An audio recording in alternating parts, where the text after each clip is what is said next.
ಯಲ್ಲಾಪುರ ಪಟ್ಟಣದ YTSS ಸಭಾಭವನದಲ್ಲಿ ತಾಲೂಕು ಕಾನೂನು ಸೇವಾ ಸಮಿತಿ, ವಕೀಲರ ಸಂಘ ಹಾಗೂ ವಿವಿಧ ಇಲಾಖೆಗಳ ಆಶ್ರಯದಲ್ಲಿ ಹಮ್ಮಿಕೊಂಡಿದ್ದ ಮಹಿಳೆಯರ ದೌರ್ಜನ್ಯ ನಿರ್ಮೂಲನಾ ದಿನ ಹಾಗೂ ಸಂವಿಧಾನ ದಿನ ಕಾರ್ಯಕ್ರಮವನ್ನು ನ್ಯಾಯಾಧೀಶರಾದ ಲಕ್ಷ್ಮೀಬಾಯಿ ಪಾಟೀಲ್ ಅವರು ಉದ್ಘಾಟಿಸಿದರು.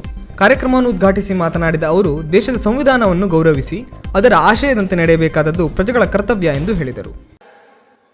11 ದಿನಗಳ ಅಧ್ಯಯನ ಮಾಡಿ ಸಾಕಷ್ಟು ತಜ್ಞರು, ಕಾನೂನು ತಜ್ಞರು, ವಿವಿಧ ಒಂದು ಕ್ಷೇತ್ರದ ತಜ್ಞರು ಅಧ್ಯಯನ ಮಾಡಿ ನಮ್ಮ ದೇಶಕ್ಕೆ ಎಂತಹ ಒಂದು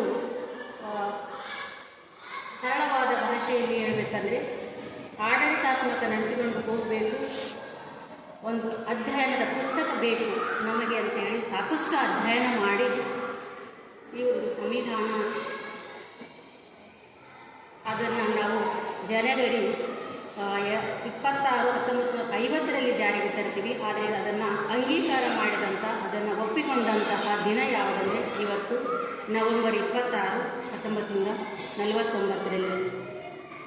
ಈ ಸಂವಿಧಾನ ಬಗ್ಗೆ ಹೇಳ್ತಾ ಹೋದರೆ 1 ದಿನ 2 ದಿನ ಸಾಕಾಗುವುದಿಲ್ಲ. ತಮ್ಮೆಲ್ಲರಿಗೂ ಸಹ ಇದು ಪ್ರೌಢಶಾಲಾ ಮಟ್ಟದಲ್ಲಿ ಕೂಡ, ಪ್ರಾಥಮಿಕ ಮಟ್ಟದಲ್ಲಿ ಸಹ ಅದರ ಬಗ್ಗೆ ಒಂದು ಟೆಕ್ಸ್ಟ್ ಬುಕ್ ಕೂಡ ತಮಗೆ ಇಟ್ಟಿರೋದು. ಯಾಕಂತಂದರೆ ಅದು ಎಲ್ಲ ಕಾನೂನುಗಳ ತಂದೆ ಅಂತ ಹೇಳಿಕೊಳ್ಳುತ್ತೆ. ಯಾಕಂದರೆ ನಾವು IPC ನೋಡ್ತಾ ಇದ್ದೀವಿ, CRPC, ಈಗ ಅದೆಲ್ಲ ಭಾರತೀಯ ನ್ಯಾಯ ಸಂಹಿತೆ ಆಯಿತು, ಭಾರತೀಯ ನಾಗರಿಕ ಸುರಕ್ಷಾ ಸಂಹಿತೆ ಆಯಿತು, ಸಾಕ್ಷ್ಯ ಅಧಿನಿಯಮ ಆಯಿತು, ಇದೆಲ್ಲ ನೋಡ್ತಾ ಇದ್ದೀವಿ. ಅದರಲ್ಲಿರುವಂತಹ ಕಾನೂನುಗಳೆಲ್ಲವೂ ಸಂವಿಧಾನದಲ್ಲಿ ಇದ್ದಾವೆ.